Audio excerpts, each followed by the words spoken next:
Israel അതോടൊപ്പം ഒരു security സോണും കൂടെ, അതായത് ഇസ്രയേലിന്റെയും സിറിയയുടെയും ഇടയ്ക്കുള്ള ബഫർ സോണിന്റെയും അപ്പുറത്തായിട്ട് ഒരു സെക്യൂരിറ്റി സോണും കൂടെ ഇസ്രയേൽ സെറ്റപ്പ് ചെയ്തിരിക്കുക. അതുകൊണ്ട് ആ ഒരു ഏരിയയിൽ ഒരു രീതിയിലും സ്ട്രാറ്റജിക് ആയുധങ്ങൾ വിമത ഗ്രൂപ്പുകളോ അപ്രകാരമുള്ളവരുടെ കൈവശമോ ഒന്നും വരാതിരിക്കുവാൻ. നിങ്ങൾക്കിപ്പോൾ അത് ആ മാപ്പിൽ കാണാം.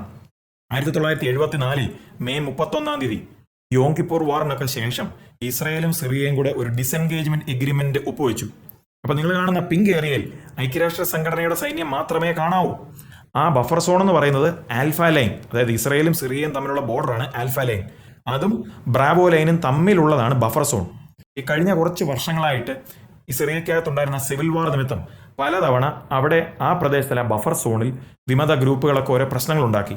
അപ്പം ഇപ്പോൾ വിമത ഗ്രൂപ്പുകൾ സിറിയയെ മുഴുവനും കൺട്രോൾ ഏറ്റെടുത്തുകൊണ്ട് തന്നെ IDF ടെമ്പറലി കുറച്ച് നാളത്തേക്കുള്ള രീതിയിൽ ആ ബഫർ സോണെ സംരക്ഷിക്കുവാൻ അങ്ങോട്ട് ഇറങ്ങിയിരിക്കുകയാണ്.